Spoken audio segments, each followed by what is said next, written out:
সম্মানিত উপস্থিতি, প্রশংসা আল্লাহর জন্য। শান্তি অবতীর্ণ হোক আল্লাহর রাসূলের উপর সাল্লাল্লাহু আলাইহি ওয়াসাল্লাম। আজকের এই নেবরাস পরিচালিত জামিয়া সালাফিয়ার পক্ষ থেকে সালাফি কনফারেন্সের উপস্থিত দ্বীনি মুসলিম ভাই বোন, আপনারা অবগত আছেন আমরা বিগত দিনে যে বিষয়ে আলোচনা রেখেছিলাম তা ছিল আল্লাহ ভরসা। আল্লাহর উপরে ভরসা করা সম্পর্কে এক গুরুত্বপূর্ণ তথ্যবহুল বিবরণ পেশ করেছিলাম। আজ জুমার খুতবায় আল্লাহ ভীতি, আল্লাহকে ভয় করা সম্পর্কে এক গুরুত্বপূর্ণ আলোচনা পেশ করেছিলাম। সেই দুইটি বিষয়কে সামনে রেখেই এখন আলোচনা পেশ করতে চাচ্ছি বিশেষ প্রার্থনা। আল্লাহর উপরে ভরসা করে আল্লাহ ভীতির মাধ্যমে কান্নাকাটি করে বিশেষ প্রার্থনা, হাত তুলে দুয়ার মাধ্যমে বিশেষ প্রার্থনা করে আমরা লক্ষ্য উদ্দেশ্যে পৌঁছিতে চাই। আল্লাহ তা কবুল করুক, আল্লাহুম্মা আমিন। এই ছেলে, তোমরা এই যে রাস্তায় যে চলাচল করছে এই চলাচলটা বন্ধ করো তো। আর আমি যখন থেকে আপনাদের সামনে কথা বলার চেষ্টা করছি তখন থেকে আমি আপনাদের এমন চলাচল করা চাইনি। আসলে এই সালাফি কনফারেন্স, যেটা সাহাবী তাবিগণের নীতিতে গড়ে ওঠা কিছু, তারই পদ্ধতিতে আমরা আপনাদের সামনে দিন প্রচার করতে চাই। সেইখানে নিজের মতো চলবেন, থাকবেন, হাটবাজার করবেন, গল্পগুজব করবেন, অসময়ে কথা বলবেন, অসময়ে ঘুমিয়ে যাবেন। প্রচলিত যেসব প্রোগ্রাম, বক্তব্য, বৈঠক, সম্মেলন হয়ে থাকে সেভাবেই চলবেন, আসবেন, থাকবেন, এইটা আমি চাচ্ছি না। আমি মনে করছি কষ্ট হলেও আপনি আমাদের উপদেশ, আমাদের পরামর্শ মেনে চলার, গ্রহণ করার চেষ্টা করুন। জুমার খুতবার পরে, জুমার সালাতের পরে আপনাকে কঠোরভাবে থেমে যেতে বলা হয়েছিল। তারপরেও আপনি 2-1 মিনিট পরেই ওদিক থেকে উঠে এদিক সেদিক যেতে লাগলেন। এমন অপছন্দ বৈশিষ্ট্য আমি চাচ্ছি না। আমি বুঝছি কিছু কষ্ট হয় নিয়ম মেনে চললে। নীতি নিয়মই কষ্টের নাম। রাসূল সাল্লাল্লাহু আলাইহি সাল্লাম যেখানে বললেন আহাব্বুল আমাল ইলাল্লাহ আদওয়ামুহা, সবচেয়ে উত্তম আমল আল্লাহর নিকটে যেটা সব সময় চলমান থাকে। আমি বললাম যে সূরা ইখলাস 3 বার পড়লে 1 বার কোরআন মাজিদ পড়ার সমান নেকি পাওয়া যায়। হাদিস বুখারী মুসলিম। আপনি এই 3 বার পড়ার জন্য চেষ্টা করবেন। এই চেষ্টা বহাল রাখা খুব কঠিন। কেন? নীতিগতভাবে নিয়ম পালন করা খুব কঠিন।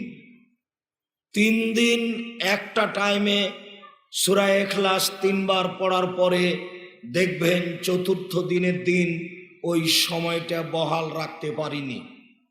টিকিয়ে রাখতে পারিনি, যার কারণে রাসূল সাল্লাল্লাহু আলাইহি সাল্লাম বলেছেন, তোমরা আমল কম করো, তবে যেটা চলমান রাখতে পারবে সেইটা গ্রহণ করো, যেটা চলমান রাখতে পারবে না সেইটা গ্রহণ করো না।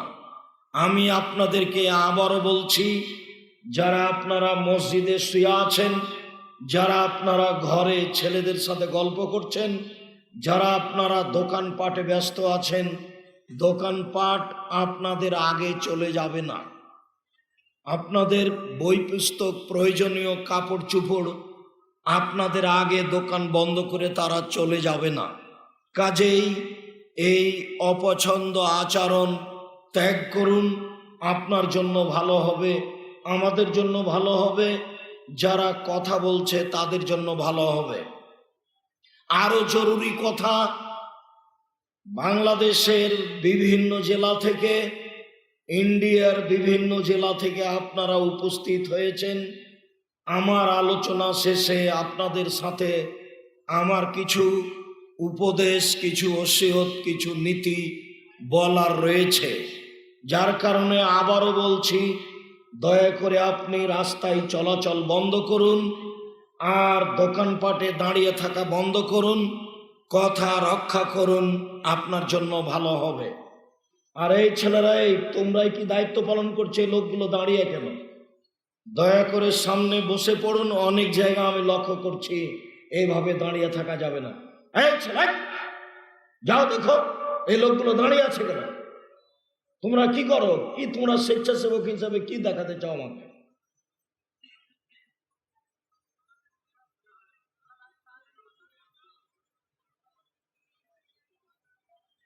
দয়া করে নিজের নীতিকে পছন্দ করিয়েন না। হজবাতিল নার বিশাওয়াত, হজবাতিল জান্নাত বিল মাকারিহ। নিয়ম নীতি, কষ্ট, ক্লেশ, ত্যাগ, তিতিক্ষা দিয়ে জান্নাত ঘেরা আছে, আর মনের ইচ্ছে দ্বারা জাহান্নাম ঘেরা আছে। আমরা এখানে সালাফি কনফারেন্সে উপস্থিত হয়েছি, সালাফি কনফারেন্স থেকে কিছু নিয়ে যাব। এই জন্য এখানে যদি ইচ্ছামতো সময় কাটাই, যেমন সাইফুদ্দিন বেলাল যে গুরুত্বপূর্ণ বক্তব্য পেশ করলেন, যারা সবাই এসেছেন তাদেরকে সবাকে যদি জিজ্ঞাসা করা যায় তাহলে কি উত্তর দিবেন? ওখানে যে দোকানে বসে গল্প জমাচ্ছেন, রাস্তায় যে ঢং ঢং করে হেঁটে বেড়াচ্ছেন, তো তার বক্তব্যের মূল্যায়নটা কি করবেন? এমামত দিয়ে ধর্ম চলে না, বেলায়েত দিয়ে ধর্ম চলে না, তরিকত দিয়ে ধর্ম চলে না, হুকুমত দিয়ে ধর্ম চলে না, ফজিলত দিয়ে ধর্ম চলে না, মাঝহাবিয়াত দিয়ে ধর্ম চলে না। ধর্ম একজন মানুষের কথা দিয়ে চলে, যার নাম মুহাম্মদ সাল্লাল্লাহু আলাইহি সাল্লাম। পৃথিবীর কারো নীতি দিয়ে, কারো মতবাদ দিয়ে, কারো কর্ম দিয়ে, কারো পীরতন্ত্র দিয়ে, কোনো কিছু দিয়ে ধর্ম চলে না। যা আমি মাঝে মধ্যেই বলে থাকি, জুমার খুতবাতে বলছিলাম, যেই ধর্মে যেই বিধানে এক গিলাস পানি পান করলে 5টা বিধান লাগে, সেই ধর্ম কোনোদিনও হুকুমাত দিয়ে চলে না। কেউ যদি মনে করে যে রাষ্ট্র কায়েম করতে পারলেই ধর্ম হয়ে গেল, তাহলে ফেরাউন ডুবে গেছে, সংসদ খালি হয়ে গেছে, মূসা আলাইহিস সালামের মাধ্যম সরাসরি জিবরাইল তিনি ফেরাউনের জায়গায় বসে গিয়ে মিশর দেশ চালাবেন, তা তিনি করেননি, কোনো নবী করেননি। সেই ভিত্তিতে আপনারা কষ্ট করে এসেছেন। এই বিশাল সমাবেশে গুরুত্বপূর্ণ কথাগুলি পেশ করা হচ্ছে, আপনি মূল্যায়ন করবেন, এটাই আমার জোরালো দাবি। সম্মানিত দিনী ভাই বোন, আবারও বলছি, যারা মসজিদে আছেন ওদেরকে একটু দয়া করে, ছেলেরা তোমরা উঠিয়ে দাও, তাদেরকে এখানে আসার জন্য অনুরোধ করো। যারা আপনারা রাস্তায় চলাচল করছেন, দয়া করে ক্রয় বিক্রয় বন্ধ করে আপনি রাস্তার চলাচল বন্ধ করুন। যারা আপনারা ঘরে গিয়ে বসে আছেন, দয়া করে ঘরে বসে থাকা, শুয়ে থাকা কাজটা ত্যাগ করে কিছুক্ষণ অপেক্ষা করুন। আজকের পরে সকালবেলায় তো আপনি ফ্রি হয়ে যাবেন, তখন তার আপনাকে থামিয়ে এই বিষয়ে কিছু বলা হবে না। সময় সব সময় আসে না, ইচ্ছা করলে আসে না। আর জামিয়া সালাফিয়া এর পিছনে ব্যয়বহুল পয়সা খরচ করছে। ব্যয়বহুল পয়সা খরচ করে আপনাদেরকে একত্রিত করে কিছু দিন ধর্মের কথা শোনানোর সাথে সাথে জামিয়া সালাফের লক্ষ্য উদ্দেশ্যের কথা বলা হয়। সম্মানিত দিনী ভাই বোন, আল্লাহর উপরে ভরসা করে আল্লাহ ভীতির মাধ্যমে কান্নাকাটি করে বিশেষ প্রার্থনা করুন। মহান আল্লাহ বলেন, উদুনি আস্তাজিব লাকুম, পৃথিবীর মানুষ তোমরা আমাকে ডাকো, আমার কাছে প্রার্থনা করো, আমি তোমাদের প্রার্থনা কবুল করব। তোমরা যা বলতে চাও আমি তা শুনব। যার হাদিসে কুদসিতে অবগত হয়েছি, আনাস রাদিয়াল্লাহু তাআলা আনহু বলেন, রাসূল সাল্লাল্লাহু আলাইহি সাল্লাম বলেছেন, আল্লাহ তাআলা বলেন, ইয়া আদম মা দাওতানি ওয়া রাজাউতানি, তুমি আমাকে যেভাবে ডাকো আমি সেভাবে থাকি, তুমি আমাকে যেভাবে আমার উপরে আশা পোষণ করো আমি সেভাবে পূর্ণ করে থাকি। তোমার ডাকা অনুপাতে আমি রয়েছি, তোমার আশা পোষণ অনুপাতে আমি পূর্ণ করি, এটাই আমার কাজ। পৃথিবীর মানুষ, উদুনি আস্তাজিব লাকুম, তোমরা আমাকে ডাকো, আমি তোমাদের ডাকে সাড়া দিব। মহান আল্লাহ বলেন, উদু রাব্বাকুম তাজাররুআন খুফিয়া, পৃথিবীর মানুষ তোমরা তোমাদের প্রতিপালককে অতীব গোপনে অতীব বিনয়ের সাথে ডাকো। অতীব গোপনে অতীব বিনয়ে তোমরা তোমাদের কথা প্রতিপালকের কাছে পেশ করো। এই যে নাদা রাব্বাহু নিদান খাফিয়া, যখন জাকারিয়া আলাইহিস সালাম চুপে চুপে তার প্রতিপালককে ডেকে বললেন, গোপনে তার প্রতিপালককে ডেকে বললেন, প্রতিপালক আমার মাথার চুল পেকে গেছে, আমার হাড় হাড্ডি দুর্বল হয়ে গেছে, আমার স্ত্রী বন্ধা, আমি একটা জিনিস তোমার কাছে চাচ্ছি, চাওয়ার পূর্বেই অসুবিধাগুলো আমি বলে নিচ্ছি। আমার কাছে যেই সমস্যা রয়েছে সেই সমস্যা দিয়ে সন্তান পাওয়া যাবে না, কিন্তু তোমার কাছে চাইলে মানুষ নিরাশা হয় না। যে আমার প্রথম সমস্যা, আমার মাথার চুল পেকে গেছে, আমি বৃদ্ধ মানুষ। দ্বিতীয় সমস্যা, আমার হাড় হাড্ডি দুর্বল হয়ে গেছে, আমি বৃদ্ধ মানুষ। তৃতীয় সমস্যা, আমার স্ত্রী বন্ধা, আমার স্ত্রী বাচ্চা দিতে পারে না।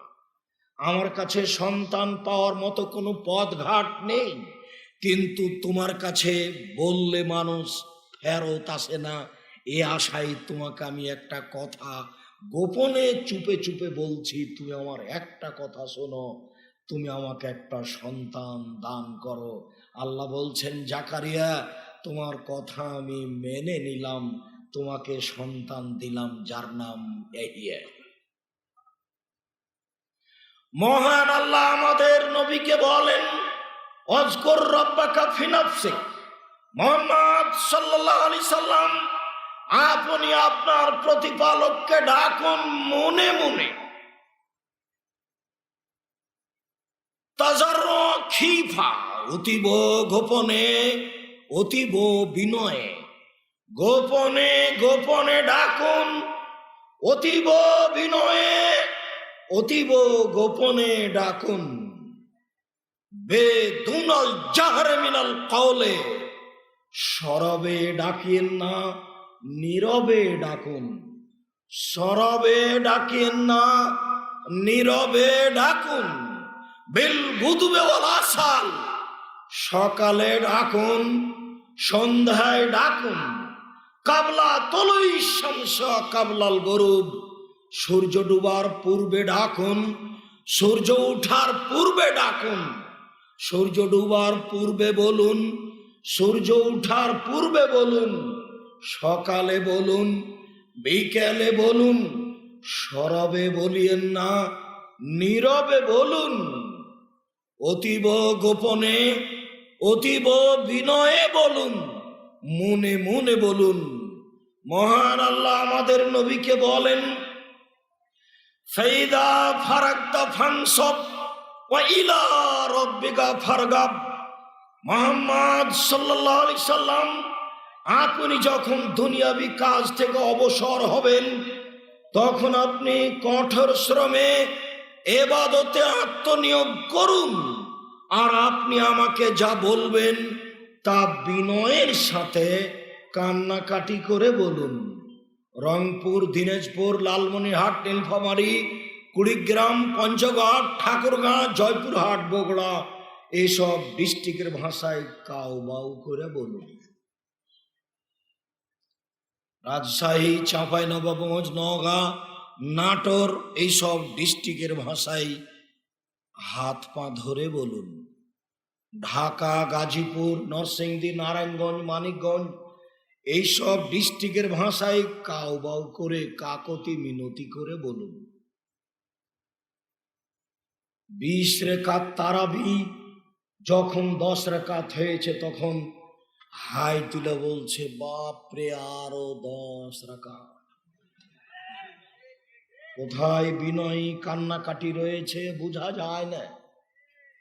সবাই মিলে ফরজ সালাতের পরে হাত তুলে দোয়া, চিল্লা চিল্লি চলছে, আমিন আমিন চলছে।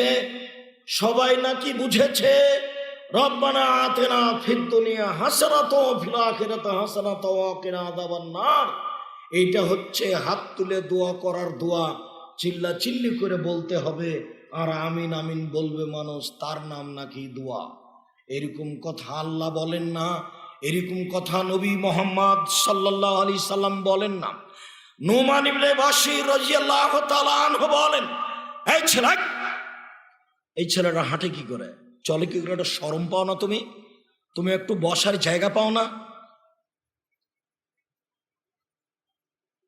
সম্মানিত দিনী ভাই বোন, এই ছেলেরা, আমাদের ছেলেরা, তোমরা সোচ্চার থাকো। তোমরা পাহারাদারের মতো এক পায়ে দাঁড়িয়ে থাকো কাজে। সালাফি কনফারেন্সে এসেছেন, দয়া করে নিজের ইচ্ছায় সময় কাটায়েন না। আমি চিরদিনই এটা পছন্দ করি, অপছন্দ করি। আজকেও বলছি, অপছন্দ কাজ করিয়েন না, দোকানপাট চলে যাবে না। আর হাট বাজার, জামা কাপড় এখানেই কিনতে হবে, তার মানে কি? তাহলে এখানে তুরাগ নদীর তীরে যে পেশাব পায়খানা দিয়ে পানি পূর্ণ হয়ে আছে, সেটাই কি বোতলে করে বাড়ি নিয়ে যাবেন? এরকম জামিয়া সালাফিয়া? ভুল হিসাব। নীতি পরিবর্তন করুন, অনুরোধ রক্ষা করুন। আপনি আমার দিনী ভাই, আপনাকে আমি অনেক ভালোবাসি। আপনি আমার দিনী বোন, আপনাকে আমি অনেক ভালোবাসি। আপনি গাড়ি নিয়ে অনেক দূর থেকে এসেছেন, মহিলা মানুষ, আপনার উপরে আমার আন্তরিকতার অভাব নেই। কিন্তু আপনি এখানে সেখানে ঘুরে বেড়াবেন, হাট বাজার করবেন, এইটি আমি পছন্দ করি না। অতএব আপনি দোকানপাট ত্যাগ করে, ঘুম ত্যাগ করে গুরুত্বপূর্ণ আলোচনা শোনার জন্য চেষ্টা করুন। নুমান ইবনে বাশির রাদিয়াল্লাহু তাআলা আনহু বলেন, রাসূল সাল্লাল্লাহু আলাইহি ওয়াসাল্লাম বলেছেন, আদ-দুআ হুয়াল ইবাদা, প্রার্থনাই হচ্ছে মূলত ইবাদত। জানি সালাত ইবাদত, জানি হজ ইবাদত, জানি সিয়াম ইবাদত, জানি জিকির আজকার ইবাদত, জানি তাসবিহ তাহলিল ইবাদত, জানি দান খায়রাত ইবাদত। রাসূল সাল্লাল্লাহু আলাইহি সাল্লাম বলছেন, দুআই হচ্ছে ইবাদত। রাসূল সাল্লাল্লাহু আলাইহি সাল্লাম বলেন, লা ইউরাদ্দু তাকদীর ইল্লা বিদুআয়ে, একমাত্র দুয়াই মানুষের তাকদীর পরিবর্তন করতে পারে। পৃথিবী সৃষ্টির 50,000 বছর পূর্বে মানুষের ভাগ্য লেখা হয়েছে। মানুষ যেদিন তার মায়ের পেটে 43-4 মাস, সেদিন তার ভাগ্য আবার লেখা হয়েছে। যেই ভাগ্য দুইবার লেখা হয়েছে, সেই ভাগ্য কেটে দিয়ে নতুন ভাবে লিখে দিবেন আল্লাহ দুয়ার মাধ্যমে। এ কথা মুহাম্মদ সাল্লাল্লাহু আলাইহি সাল্লাম বলেন। দোয়া ইবাদত, দোয়াই বলতে হয় সবচেয়ে ক্ষমতাধর একটা মাধ্যম, যেই মাধ্যম দিয়ে তাকদীর নতুন ভাবে পাওয়া যায়। ওকে কেটে আল্লাহ নতুন ভাবে লিখে দিবেন, এ কথা আল্লাহ বলেন, এ কথা মুহাম্মদ সাল্লাল্লাহু আলাইহি সাল্লাম বলেন। আনাস রাদিয়াল্লাহু তাআলা আনহু বলেন, রাসূল সাল্লাল্লাহু আলাইহি সাল্লাম বলেছেন, লা ইয়াসআলু আহাদুকুম রাব্বাহু হাজাতাহু কুল্লাহ। পৃথিবীর মানুষ অবশ্যই তার সব কিছু প্রয়োজন আল্লাহর কাছে চাইবে, সবকিছু। এবার নিচে নামতে লাগলেন, নিচে নামতে বলছেন, হাত্তা ইয়াসআলাহু সিসআনা আলাইহি এজাল কাতা। এমনকি স্যান্ডেলের জুতার ফিতে যদি ছিঁড়ে যায়, তাহলে সেই স্যান্ডেলের জুতার ফিতাটার কথাও, এই 2 টাকা 2 পয়সার দামের জিনিসের কথাও উপরওয়ালাকে বলবে, আল্লাহ তুমি এটার ব্যবস্থা করে দাও। শেষের বাক্যটি মূলত জুতার ফিতে কথা নয়, শেষের বাক্যটি হলো যে কোনো জিনিস ছোট থেকে ছোট, সুচ সুই দা কুড়াল, মানুষের জীবনে যেটার প্রয়োজন সেটাই মানুষ কার কাছে চাইবে? আল্লাহর কাছে চাইবে। আপনাকে তো অনেক কিছু ধরা লাগে, অনেক জায়গায় যাওয়া লাগে, সামাজিকভাবে সময়ে করাও লাগে, অনেক সময় নিরুপায় হতে হয়। এই রাস্তাটা 3 দিন বন্ধ ছিল, আমি থানায় যাইনি। অনেক কিছু সমস্যার মুখোমুখি হয়েছি, তবু আমি থানায় যাইনি। এক সময়ে নিরুপায় হয়েছে, থানায় যেতে মানে সমাধা, থানা ছাড়া হবে না। তাই আব্দুল্লাহ গেছে, যে সমাধা এখানে রয়েছে। যেই এসপি আজকে দুপুরে এখানে আমাদের সাথে সালাত আদায় করেছেন, এসপি সব সমস্যাগুলিকে থামিয়ে দিয়ে বলেছেন সম্মেলন বাস্তবায়ন করতে হবে। তবে আব্দুল্লাহ একটা কথা, সালাফি শব্দটা, সালাফি কনফারেন্স নামটা বাদ দিয়ে ইসলামী সম্মেলন নাম দিয়ে কাজ করো। সালাফি সবচেয়ে শক্তিশালী নাম, এটাই ঠিক। প্রশাসনকে ভুল বুঝানো হয়েছে। যারা উসমানকে হত্যা করেছে তারাই সালাফি বিরোধী, যারা আলীকে হত্যা করেছে তারাই সালাফি বিরোধী, যারা যুগে যুগে রাতের অন্ধকারে মানুষকে হত্যা করা জায়েজ মনে করেছে তারাই সালাফি বিরোধী। যারা আজও সিরিয়ার মাটিতে, জর্দানের মাটিতে, ইয়েমেনের মাটিতে, আফগানিস্তানের মাটিতে মুসলমানকে হত্যা করা জায়েজ মনে করছে তারাই সালাফি বিরোধী। বাংলাদেশে যারা জিহাদের মাধ্যমে দ্বীন কায়েম করতে চাচ্ছে, রাতের অন্ধকারে সরকারকে হত্যা করে, মুসলমানকে হত্যা করে দ্বীন কায়েম করতে চায়, তারাই সালাফি বিরোধী। তাই গত রাত্রে আকরামুজ্জামান বিন আব্দুস সালাম বলেছেন যে নাম তো এখন সালাফি হওয়াই ভালো। জেলায় জেলায় সালাফি সম্মেলন হবে, সালাফি কনফারেন্স হবে, সালাফি আকীদাই সঠিক আকীদা, সেটাই সাহাবীদের আকীদা, সেটাই তাবিদের আকীদা, সেটাই ঠিক।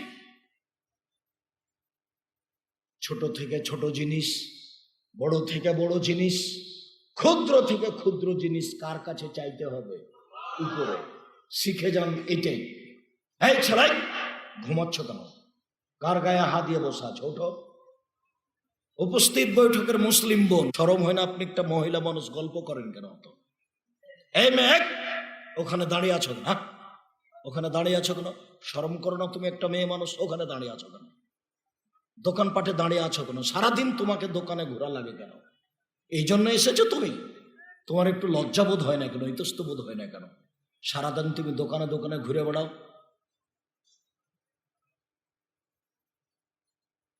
আবু হুরায়রা রাদিয়াল্লাহু তাআলা আনহু বলেন, রাসূল সাল্লাল্লাহু আলাইহি সাল্লাম বলেছেন, ইস্তাজাবু লিল আবদ, মানুষের প্রার্থনা কবুল করা হয়, যা বলবেন সেটাই কবুল হবে। ইল্লা বিইসমিন, যদি পাপের জন্য দোয়া করেন তখন কবুল হবে না। কেউ যদি বলে আমি চুরি করছি, কেউ যেন না দেখে, এই দোয়া আল্লাহর দরবারে কবুল হবে না। অবে কাতিয়াতে রাহিমিন, সম্পর্ক ছিন্ন করার জন্য কেউ যদি দোয়া করে, সেই দোয়া কবুল হবে না। স্ত্রীকে বলছে আল্লাহ যেন আমাকে আর তোমার বাপের বাড়ি কোনোদিন না নিয়ে যায়, শ্বশুর বাড়ি না যাওয়ার যে দোয়া আল্লাহর দরবারে করেছে, সম্পর্ক ছিন্ন করার দোয়া আল্লাহর দরবারে কবুল হয় না। ওয়াল ইস্তেজাল, দোয়া করতে তাড়াহুড়া করলে আল্লাহর দরবারে দোয়া কবুল হয় না। সাহাবীগণ বলছেন ওমাল ইস্তেজাল, আল্লাহর নবী আগের দুইটি বুঝতে পেরেছি, পাপের জন্য দোয়া করলে কবুল হয় না বুঝেছি, সম্পর্ক ছিন্ন করার দোয়া করলে কবুল হয় না এটাও বুঝেছি, কিন্তু তাড়াহুড়া করে দোয়া করলে দোয়া কবুল হয় না এইটা বুঝতে পারলাম না। তখন রাসূল সাল্লাল্লাহু আলাইহি সাল্লাম বলছেন, এইটা হচ্ছে এই মানুষ বলে কাদ্দাউত লামারা ইস্তাজাব আলী, কত দোয়া করলাম কই দোয়া কবুল হয় না। ফায়াস্তাহসিরু, তারপর অলস হয়ে যায়। ফায়াতু দোয়া, তারপর দোয়া ছেড়ে দেয়। দোয়া করতে করতে যখন মানুষ মনে করে যে আর কবুল হচ্ছে না, তখন দোয়া ছেড়ে দেয়। এই দোয়া কবুল হবে না। দোয়া করতেই থাকুন, দোয়া করতেই থাকুন, দোয়া করতেই থাকুন। আপনার ধৈর্যের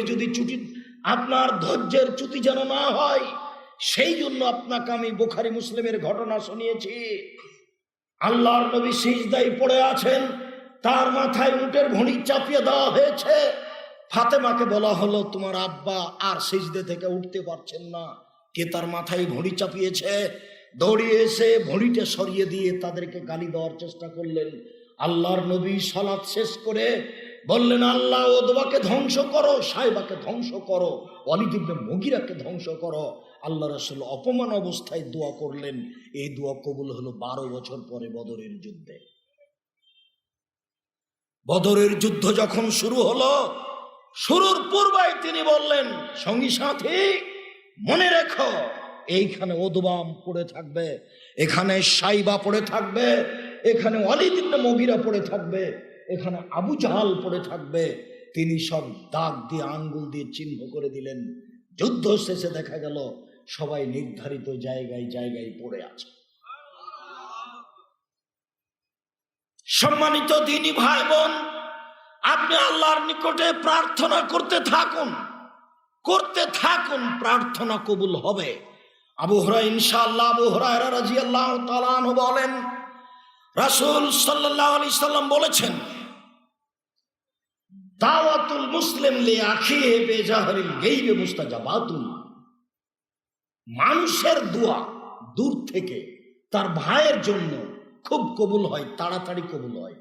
মানুষ যখন তার ভাইয়ের জন্য দূর থেকে, অন্তরাল থেকে, অন্য স্থান থেকে দোয়া করে, তখন সেই দোয়া খুব বেশি বেশি কবুল হয়।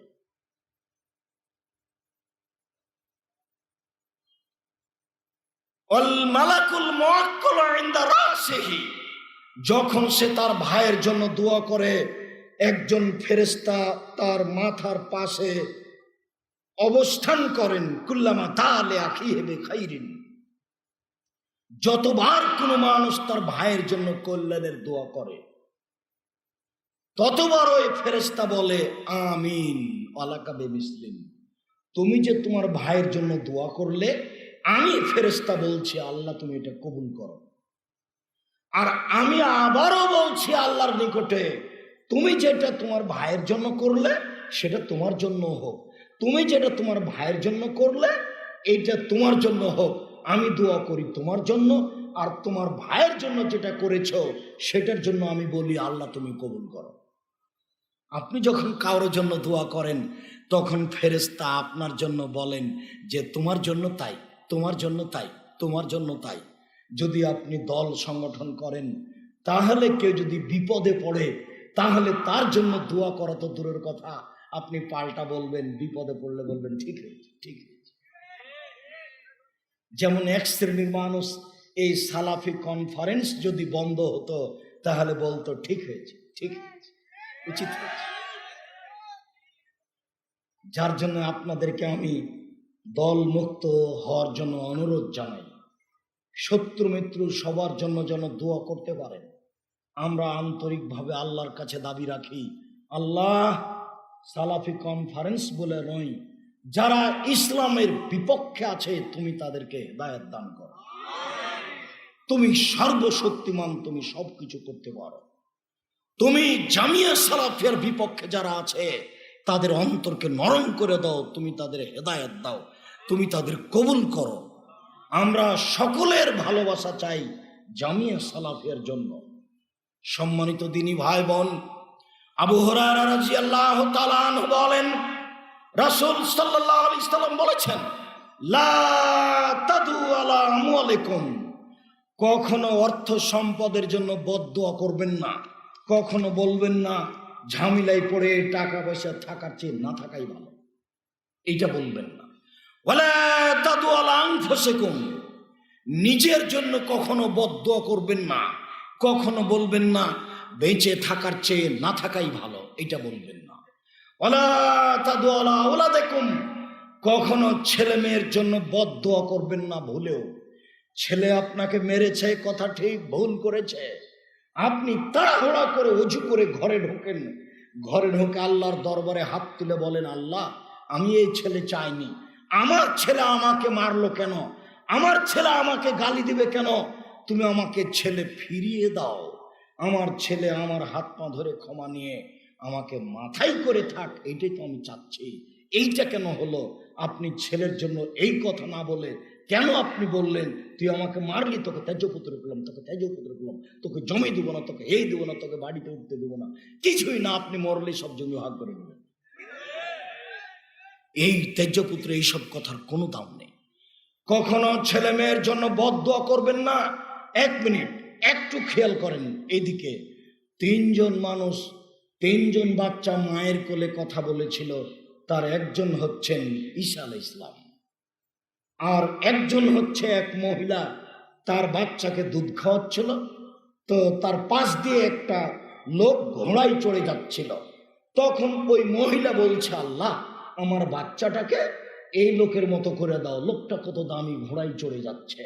তখন বাচ্চা দুধ ছেড়ে দিয়ে বলছে, না আমি ওইরকম হব না। পরে আর একটা মহিলা যাচ্ছে, তো মহিলাটাকে এলাকা থেকে তাড়িয়ে দেওয়া হচ্ছে, অপন অবস্থায় চলে যাচ্ছে। তখন বাচ্চার মা বলছে, আল্লাহ তুমি আমার বাচ্চাকে এই মহিলার মতো করো না। তখন বাচ্চা দুধ ছেড়ে দিয়ে বলছে, আল্লাহ তুমি আমাকে এই মহিলার মতো করো। আগেরটা না কেন? ও হলো স্বৈরাচারী শাসক। পরেরটা হ্যাঁ কেন? ও ছিল সতীসাধ্যী নারী, ও জেনা করেনি, সমাজের লোক তার উপরে অপবাদ লাগিয়েছিল। একজন ভালো মহিলা চলে যাচ্ছিল, তাই বাচ্চা বলছে আমি তার মতো হতে চাই। আর মা বলছে না, এই দুধের বাচ্চা দুধ ছেড়ে দিয়ে বলেছে না আমি তার মতো হতে চাই। আর একটা হচ্ছে জোরাইজের কথা। জোরাইজ তার গির্জা ঘরে ইবাদত করছিলেন, তার মা চলে আসলেন, ফাদাথু জোরাইজকে ডাকলেন, জোরাইজ এই সময়তে সালাত আদায় করছিল, বলতে লাগলো উসাল্লি উজিবহা, মায়ের ডাকে সাড়া দিব না আমি সালাত আদায় করব, মায়ের ডাকে সাড়া দিব না আমি সালাত আদায় করব। করতে করতে একটু দেরি হয়ে গেছে। দেরি হতে মায়ে বলছেন, আল্লাহুম্মা লা তুমিত হত্যা তুরিহু জুহাল মুমিসাত, এ আল্লাহ, তুমি এই জোরাইজের মরণ দিও না, যতক্ষণ পর্যন্ত পতিতালয়ের মহিলার মুখ না দেখেছে। তুমি এই ছেলের মরণ দিও না, যতক্ষণ পর্যন্ত এইরকম বদনারীর মুখ না দেখেছে। এই বলে মা চলে গেলেন। ফাতার রাজাতলাহু, চট করে একজন মহিলা এই জোরাইজের কাছে উপস্থিত হলো, জেনার প্রস্তাব দিল। তখন জোরাইজ বলল, না বাবা, ছি ছি ছি ছি ছি ছি, তুমি বলো কি? ফাতাতি রাইয়া, এই মহিলা একজন রাখালের কাছে আসলো, ফাম কানাথো, তার সাথে জোর করে অশ্লীল কাজ করলো। ফাওয়ালাদাত গোলামান, এতে সে একটা বাচ্চা জন্ম দিল। বাচ্চাটা জন্ম হলেই সেই মহিলা বলল, এই বাচ্চা হচ্ছে জোরাইজের। ফাতাহু, জনগণ আসলো। ফাকাসসারুহ, তার ঘরকে ভেঙে চৌচির খান খান করে দিল। অসাব্বুহ, তাকে অকথ্য ভাষায় গালি দিল। ফাকামা, জোরাইজ দাঁড়ালো। ও তাওয়াজ্জা, ওযু করলো। ও সাল্লা রাকাতাইন, 2 রাকাত সালাত আদায় করে আল্লাহকে বলছে, আল্লাহ তুমি আমাকে বিপদ থেকে বাঁচাও। এরপরে ওই বাচ্চার কাছে গিয়ে বলছে, ও দুধের বাচ্চা, বলো তো তোমার বাপকে? তখন ওই দুধের বাচ্চা বলছে, আবি আর রাই, আমার পিতা হচ্ছে রাখাল। ভুলেও কখনো ছেলে মেয়ের জন্য বদদুয়া করবেন না। দেখছেন হাতে হাতে বাপ মায়ের বদদুয়া কবুল হয়ে গেছে। ছেলে অন্যায় করেছে, পাল্টা আপনি ছেলের পিছনে লাগিয়েন না, বরং আল্লাহকে বলেন যে আল্লাহ, আমি এটা চাইনি। দোয়া প্রার্থনার জন্য আপনাকে আমি কিছু সময়ের কথা উল্লেখ করি। উসমান ইবনে আবিল আস রাদিয়াল্লাহু তাআলা আনহু বলেন, রাসূল সাল্লাল্লাহু আলাইহি সাল্লাম বলেছেন, তুফতাহু আবওয়াবুস সামাই নিসফাল লাইলে, রাত যখন অর্ধেক হয় তখনই আকাশের সব দরজা খুলে দেওয়া হয়। যখনই রাত দুপুর হয় তখন দরজা সব খুলে দেওয়া হয়।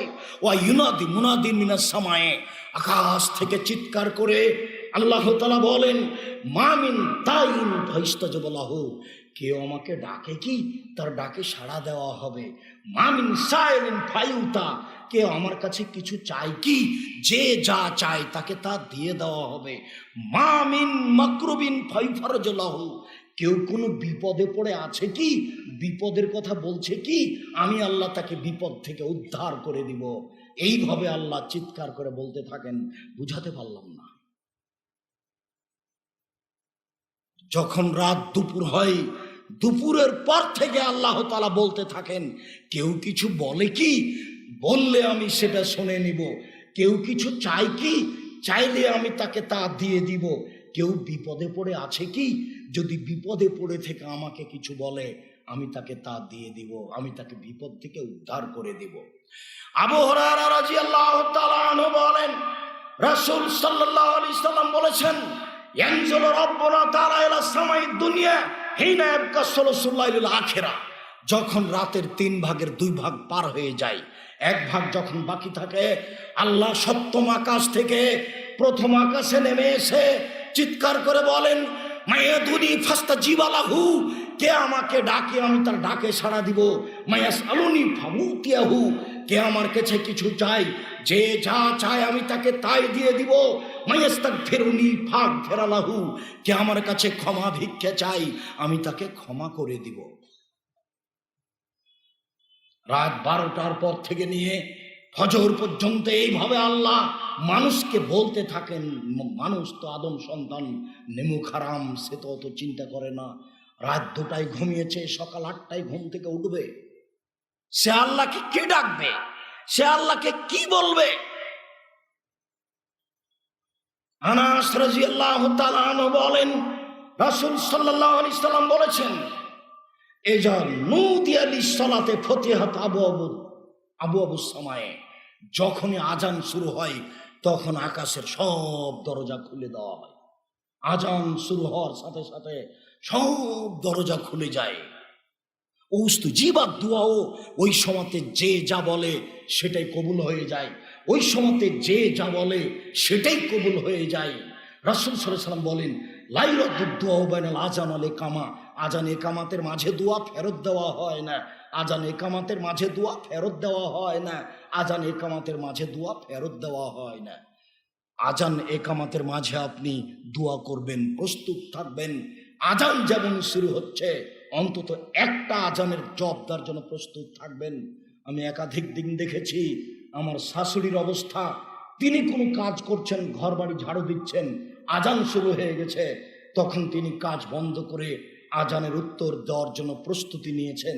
আশেপাশে বাচ্চারা যদি হইচই করেছে, তখন বাচ্চাদের বলেছে, এই তোরা সব এখান থেকে, এসব বাচ্চাগুলোর কারণে একটু আজানের উত্তর দিতে পারি না। একজন মহিলা মানুষ, আজান শুরু হয়েছে তাই আজানের উত্তর দেওয়ার জন্য প্রস্তুতি নিয়েছে, আর আপনার সামনে আজান চলছে, গল্প চলছে, কোনোদিন প্রস্তুতি নিয়ে আজানের উত্তর দিতে হবে এটা আপনি মনে করেন না। আর এই বোকা মহিলা আজান হওয়ার সাথে সাথে মাথায় কাপড় দিচ্ছে, যখন আজান শেষ হয়েছে তখন মাথা থেকে আবার কাপড় নামিয়ে নিল। উপস্থিত বৈঠকের মুসলিম বোন, এই মেয়ে ঘুমাচ্ছ কেন, কথা বলছো কেন? তোমাকেই বলছি, আজান শুরু হলে সব কাজ বন্ধ করে উত্তর দেওয়ার জন্য চেষ্টা করবা। উপস্থিত বৈঠকের মুসলিম বোন, আপনাকেই বলছি, আপনি একটু খেয়াল করুন। উপস্থিত জনগণ, আপনাকে আমি অনুরোধ করছি, আপনি এদিকে খেয়াল করুন। আপনাকে আমি বলতে চাচ্ছি, বিশেষ প্রার্থনা, দোয়া প্রার্থনা আল্লাহর কাছে করুন। রাসূল সাল্লাল্লাহু আলাইহি ওয়াসাল্লাম বলছেন, যখনই জালাতিস শামস, দুপুর যখন গড়ে যায়, সূর্য যেমন ঢলে যায়, ঠিক দুপুর যেমন পার হয়েছে, 12টা, সোয়া 12টা, 12:30 হওয়ার সাথে সাথে সব দরজা খুলে দেওয়া হয়েছে। 12টা 5-10 দিকে সুন্দর করে অজু করে 4 রাকাত সালাত আদায় করবেন। এই সালাতটাই হচ্ছে তাহাজ্জুদ সালাত আদায় করে যে নেকি হবে, সেই নেকি এই সালাতে হবে। আর এইটা দরজা খোলার সাথে সাথে আপনার নেকিটা উপরে নিয়ে নেওয়া হবে। এই 4 রাকাত জোহরের সুন্নাত নয়। মনে থাকবে না মনে হয়? ছেলে, কার গায়ে হাত দিয়ে বসে আছো? রেডি হও, প্রস্তুত হও, কথা 19-20 হয় না জানো। সম্মানিত দিনী ভাই বোন, আমি আপনাদেরকে অনুরোধ জানাচ্ছি, কথা একটু মূল্যায়ন করার চেষ্টা করেন। অন্য হাদিসে এসেছে, ইন্না ফিল লাইলি লাসাআতান, নিশ্চয় রাতে একটা সময় রয়েছে, লা ইয়াফিকু আব্দুল মুসলিম, যখনই ওই সময়ে কোন মুসলিম ইয়াসআলু মিনাল্লাহি খায়রান, যে কোনো কল্যাণ চাই, ইহকালের ও পরকালের যে কোনো কল্যাণ চাই, ইল্লা আতাহু ইয়াহু, আল্লাহ তাকে দিয়েই দেন। জুমার দিন আসরের পর থেকে নিয়ে সূর্য ডুবা পর্যন্ত যে যা চাইবে তাকে তাই দেওয়া হবে। ভালোকে এবার বুঝিয়ে বলি, ঠিক বুঝা গেল, যখন রাত দুপুর হয় তখন সব দরজা খুলে দেওয়া হয়। ঠিক যখন দুপুর পার হয়ে যায়, দিন দুপুর পার হলো, তখনই সব দরজা খুলে দেওয়া হয়। যখন আজান দেওয়া হয় তখন সব দরজা খুলে দেওয়া হয়। এইগুলি হচ্ছে আল্লাহর কাছে দোয়া প্রার্থনা করার সময়। আবার রাতের 3 ভাগের 2 ভাগ যখন পার হয়ে যায়, তখন আল্লাহকে ডাকার একটা সময়, যে যা বলে সেটা আল্লাহ শুনে নেন। আবার যখন আপনার রাতে একটা সময় আসে, সেইটা 3 ভাগের 2 ভাগ পার হওয়ার হতে পারে, দুপুরের পরেও হতে পারে। ওই সময়ে যদি মানুষ কিছু বলে, যা বলবে সেটাই কবুল হয়ে যাবে। আবার জুমার দিন আসরের পরে আল্লাহকে যা বলবে সেটাই কবুল হয়ে যাবে। বিশেষভাবে জুমার দিন খেয়াল করে থাকবেন, জুমার দিন আসরের পর থেকে নিয়ে সূর্য ডুবা পর্যন্ত সময়কে মূল্যায়ন করার চেষ্টা করবেন। কবরের শাস্তি হয় না 4টা কারণে। তার একটা হলো এই, কেউ যদি পেট ব্যথায় মারা যায় তাহলে তার কবরের শাস্তি হবে না। তার একটা হলো এই, কেউ যদি জুমার দিন মারা যায় তাহলে তার কবরের শাস্তি হবে না। জুমার দিনের বিশেষত্ব আছে, বিশেষভাবে আসরের পরে বিশেষত্ব আছে। সালমান ফারসি রাদিয়াল্লাহু তাআলা আনহু বলেন, রাসূল সাল্লাল্লাহু আলাইহি ওয়াসাল্লাম বলেছেন, ইন্না রাব্বাকুম হাইয়ুন কারীমুন, নিশ্চয় তোমাদের প্রতিপালক লজ্জাশীল, ইয়াস্তাহি মিন আবদিহি, সে তার বান্দার ব্যাপারে লজ্জা করে। এজা রাফা ইয়াদাইহি ইলাইহি আয়ারুদ্দাহুমা সিফরান, যখনই কেউ তার দরবারে হাত তোলে যখন বলে, আল্লাহ তুমি আমাকে এইটা দাও, তখন আল্লাহ তার হাত খালি ফিরিয়ে দিতে লজ্জা পান। আল্লাহ বড় লজ্জাশীল। শুনুন এই ছেলে, খেয়াল করো এইদিকে, আল মাসালা চাওয়া, এরকম এইভাবে হাত তুলে মুখের সামনে, ভালো করে দেখে। তারপরে হচ্ছে এগাসা, খুব বেশি করে চাওয়া এইটা। তারপরে হচ্ছে ইবতিহাল, মানে লাগবে, দেওয়াই লাগবে, হাত উঁচু করে এইভাবে হাত উঁচু করে আল্লাহর দরবারে হাতটাকে লম্বা করে দেওয়াই লাগবে, এটা দিতেই হবে। এইভাবে চাওয়ার নাম হচ্ছে ইবতিহাল। তার চেয়ে একটু যেটা কম সেটা হলো এগাসা, আর যেটা স্বাভাবিক সেটা হলো সওয়াল, চাওয়া। আল্লাহর কাছে হাত তুলে প্রার্থনা করুন। কত হাদিস হাত তুলে প্রার্থনা করার। ইব্রাহিম আলাইহিস সালাম আহাল পরিবার রেখে চলে গেলেন। কালকে বলছিলাম সেই সাফাত মানসানিয়া পাহাড়ের ওখানে গিয়ে হাত তুলে দোয়া করে বলছেন, আল্লাহ তুমি আহাল পরিবার ছেলে মেয়েকে রক্ষা করো। রাসূল সাল্লাল্লাহু আলাইহি সাল্লাম রাতে কবরস্থানে গিয়ে হাত তুলে প্রার্থনা করছেন যে আল্লাহ তুমি এই কবরবাসীকে মাফ করো।